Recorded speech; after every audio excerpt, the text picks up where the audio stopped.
dar só uma passeada no texto, porque para início de conversa, tentar explicar um texto tão complexo em 1 hora e meia de aula, é querer fazer um malabarismo no mínimo desafiador.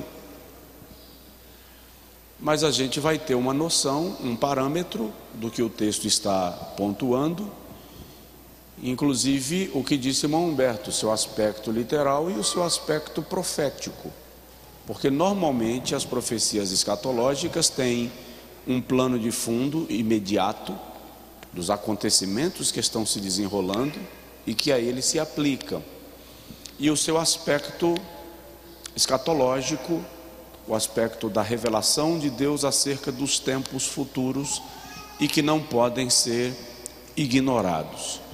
Primeiro eu quero lembrar aos irmãos que a guerra de Gog da terra de Magog não é a mesma guerra de Gog e Magog. Existem duas profecias.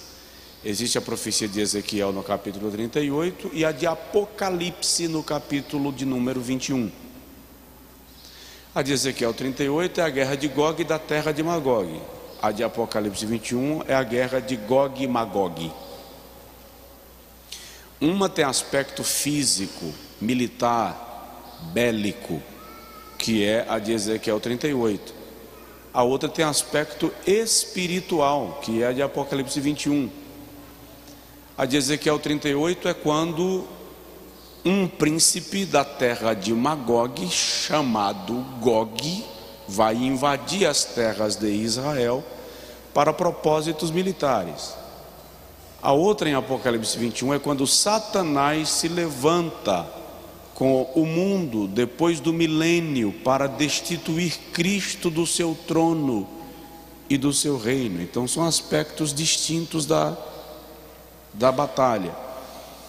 Inclusive alguém me disse assim: pastor, se Lúcifer tivesse se arrependido, Deus teria perdoado? Presta atenção, a prova de que o orgulho não saiu do seu coração é que 1000 anos depois do milênio, depois dos 1000 anos do reinado de Cristo, Satanás preso durante esses 1000 anos, ele será solto e se levantará outra vez com o mesmo propósito: tirar Cristo do seu trono, do seu reino e do seu governo. Então há esperança para mim e para você, que nos arrependemos, que nos convertemos e que vivemos para a glória de Deus. Amém? Então esse é o primeiro aspecto. Segundo aspecto a ser analisado, a guerra de Gog, da terra de Magog, de Ezequiel 38, não é a mesma guerra do Armagedon.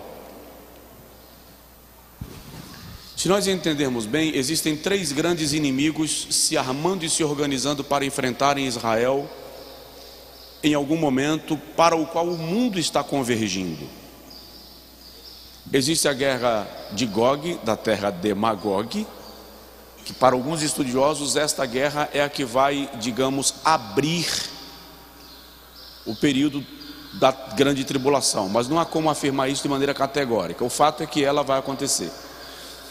Existe a guerra dos reis do Oriente, ao que tudo indica uma referência à China, que também vai marchar com... Meu irmão, botar fogo nisso. Ai, churrasco, né, irmão? Eu pensei que estava botando fogo no mato. Eu vou perdoar, é churrasco, irmão. Está perdoado em nome de Jesus.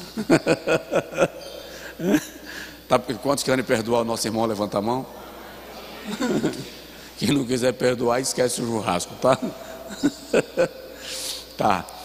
A guerra de Gog, da terra de Magog, que o escritor, assim como boa parte dos teólogos ortodoxos da linha pentecostal, apontam para a Rússia e nações confederadas.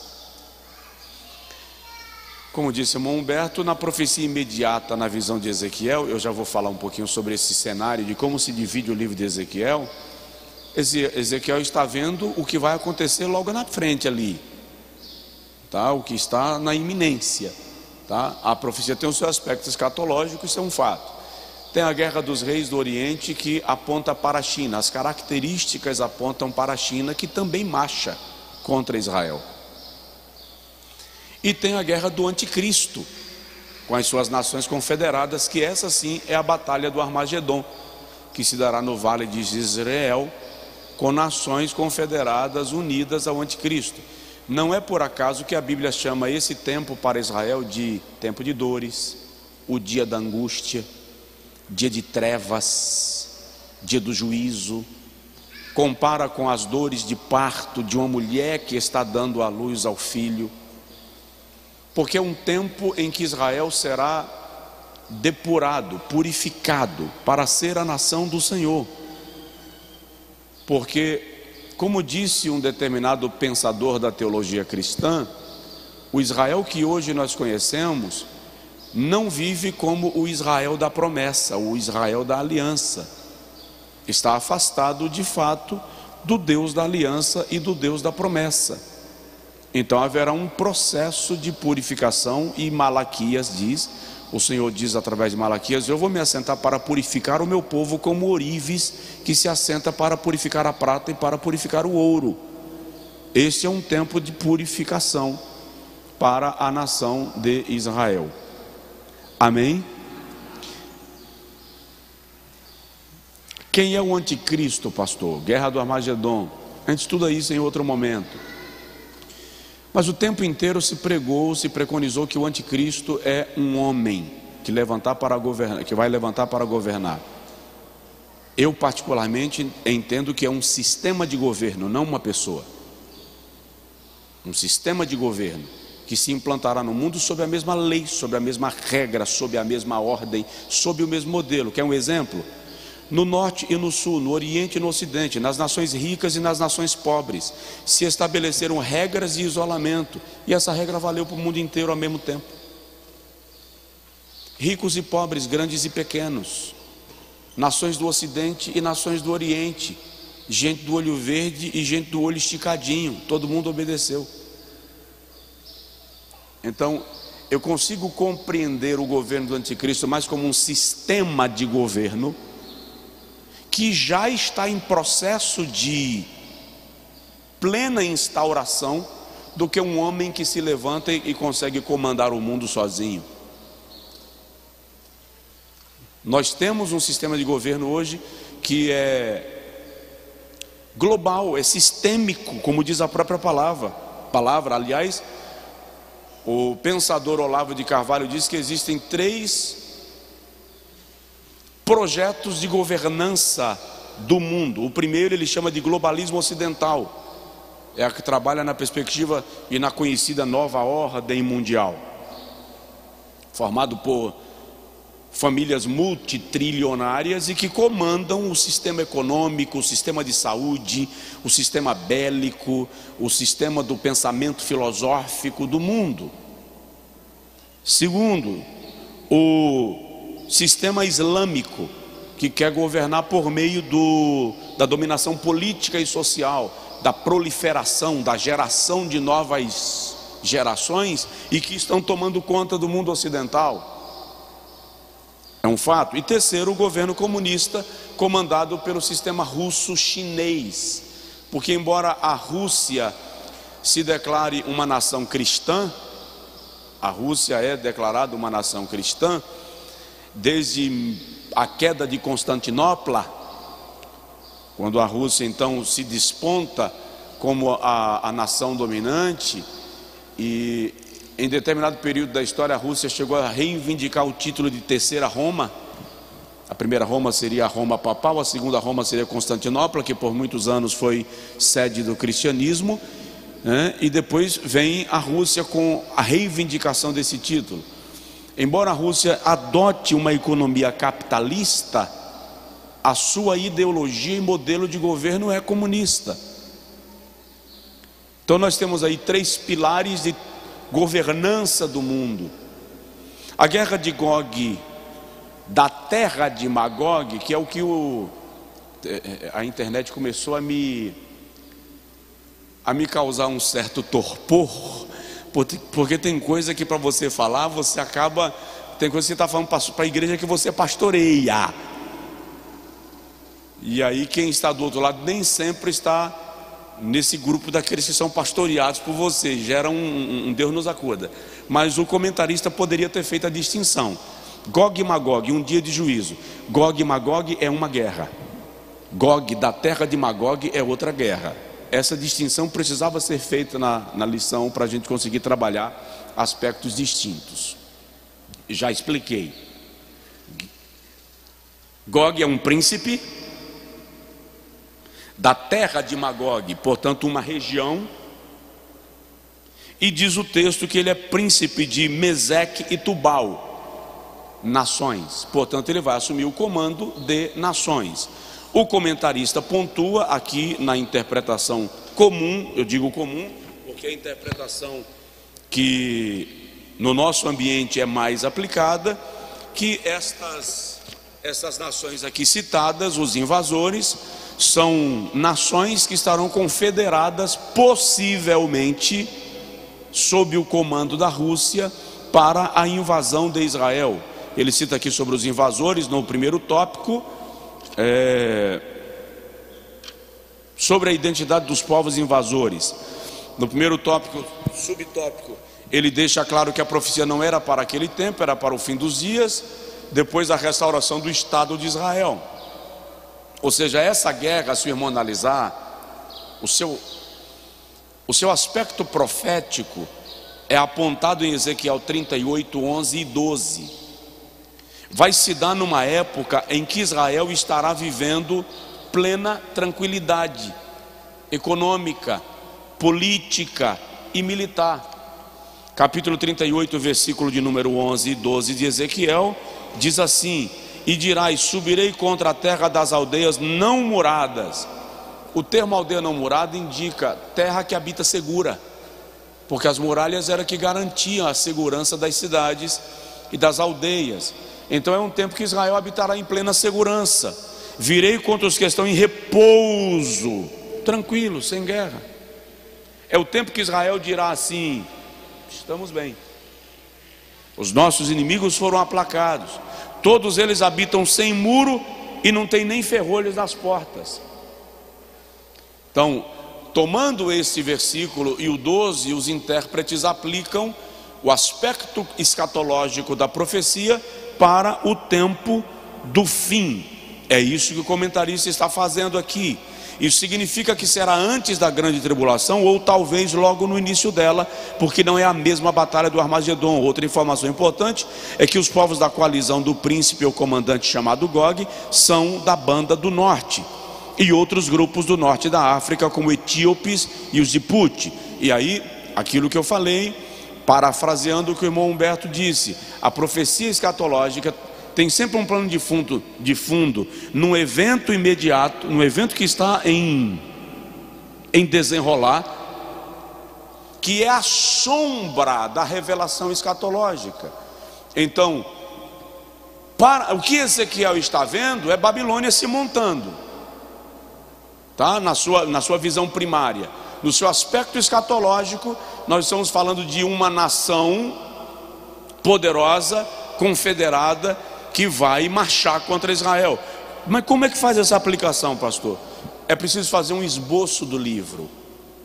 Por exemplo, o livro de Ezequiel, do capítulo 1 ao capítulo 24, trata do cativeiro de Judá e o juízo das nações que se envolveram nesse cativeiro, porque Babilônia não marchou contra Judá sozinho. Babilônia vem trazendo os exércitos das nações que lhe são aliadas, subordinadas. Então o profeta Ezequiel, do capítulo 1 a 24, está tratando deste juízo, destas nações. Do capítulo 25 ao capítulo 29, Ezequiel está tratando do juízo das nações ao redor de Judá. É um tempo de juízo. Do capítulo 30 ao 37 se abre o tempo dos gentios. O tempo dos gentios começa com a invasão, a queda de Jerusalém, e se estende até o nosso tempo. Ele vai se desenrolando. Então a profecia do capítulo 30 ao capítulo 37 é aplicada ao nosso tempo. E do capítulo 38 ao 48 O profeta Ezequiel fala da restauração nacional de Israel, o avivamento de Israel, a restauração do culto, a restauração do templo, a restauração da adoração, quando Israel voltará a ser uma nação aliançada com o Senhor e debaixo de todos os parâmetros da promessa. Então, quando você faz um esboço do livro, você consegue aplicar a profecia no seu tempo próprio. A profecia da guerra de Gog, da terra de Magog, está no contexto que se aplica ao tempo dos gentios. Portanto, nós estamos caminhando nessa direção. Presta atenção, a guerra da Rússia contra a Ucrânia, que o meu amigo Putin chama apenas de uma operação especial, ela tem um aspecto profético. Na verdade, Putin é um ex-líder da KGB, Serviço Secreto da antiga União Socialista Soviética. Hoje FSSB, que é o Serviço Secreto da Rússia. A União Soviética desmoronou, mas a Rússia não. Ela continua sendo uma grande potência mundial, econômica, bélica, política. E o detalhe, a única nação do mundo que tem uma capital no Ocidente e uma no Oriente, tá? Moscou, que alguns dizem que a palavra Moscou vem da raiz Mesec, que é citado na profecia, e Tovosk, que alguns estudiosos dizem que a raiz da palavra é Tubal. Então a Rússia é a única nação que tem uma capital no Ocidente e uma capital no Oriente. Ela tem contato com os dois lados do mundo. Desde 1495, a Rússia desponta como nação portentosa, como nação poderosa. Então quem diz que Putin é um louco, um lunático, não entendeu ainda a cabeça de um homem que governa a nação mais poderosa do planeta. Ele está com os pés dos dois lados e não está fazendo nada movido à vodka. Existe uma estratégia militar em andamento. Qual é a estratégia militar? Retomar todo aquele território que já foi União Soviética e que não voltará a ser a União Soviética, é para voltar a ser Rússia. Rush, conforme a profecia de Ezequiel capítulo 38. Nós estamos vivendo exatamente esse tempo. Essa guerra que já dura aí 9 meses, 10 meses, 11 meses, não é gratuita. Está dentro do cenário profético. E se os intérpretes que apontam para Gog, da terra de Magog, estiverem corretos, e isso aponta para a Rússia, o que nós estamos vendo é o mapa sendo montado para que aconteça essa marcha para a terra de Israel. Você me entendeu? Daqui do Ocidente nós estamos... Eu tenho que saber como falar, né? Mas daqui do Ocidente, movidos pela imprensa que tem interesse no processo, nós estamos vendo um avião russo cair, nós estamos vendo que a Rússia está sendo derrotada. Gente, o ministro da Defesa da Rússia não mentiu quando ele disse que a Rússia não está em guerra. Nós nem começamos a guerra ainda. Presta atenção, a Rússia tem bomba suficiente para destruir o planeta 120 vezes. Está me entendendo? A Rússia tem míssil de longo alcance para alcançar as principais nações do mundo num único tiro. Putin vai usar isso? Não. Por quê? Porque ele não tem coragem? Não. Porque ele está debaixo do cabresto da profecia. Por isso, ele está debaixo do cabresto da profecia. Ele não vai fazer o que quer, mas de algum modo a Rússia faz parte do cenário profético para este tempo. Disse o pastor David Wilkerson em 1992 no livro Toca a Trombeta em Sião que a única possibilidade de a Rússia invadir Israel era o enfraquecimento dos Estados Unidos e que Deus iria promover isso. Os Estados Unidos nas últimas décadas nunca esteve tão apático, tão impossibilitado de enfrentar uma grande guerra como neste tempo. Recessão, crise econômica, baixa credibilidade da população no seu governo. Então a profecia, quando você faz o esboço do livro de Ezequiel, você compreende que ela aponta para este tempo chamado tempo dos gentios, que é o tempo no qual nós estamos vivendo. Amém? Já estamos dentro de um cenário que é escatológico, que é profético. Mas eu estou preparando, eu já disse para os irmãos, um material de ordem escatológica para a gente desenvolver uma série de estudos aqui na igreja de escatologia dentro de uma ordem cronológica dos fatos.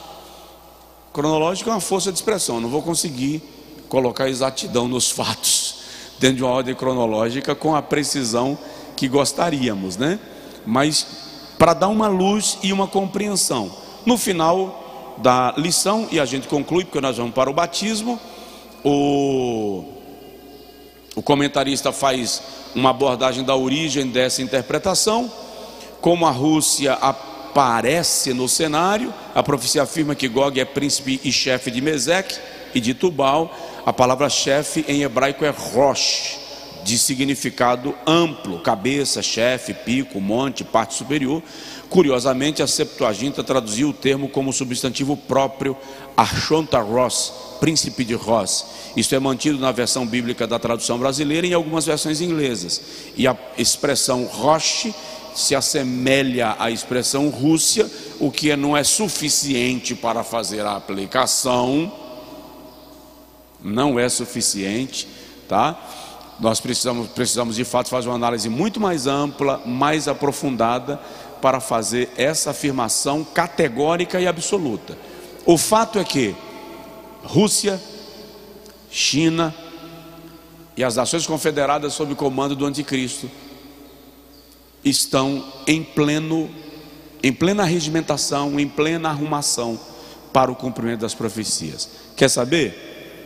O único povo que ainda está lerdo acerca do cumprimento das profecias é a igreja, que nem se preocupa em entender, nem se preocupa em se preparar para o arrebatamento da igreja. Então, que sejamos despertados, provocados, e que o nosso cântico seja o cântico de João: Maranata, ora vem, Senhor Jesus. Amém? Que Deus nos abençoe.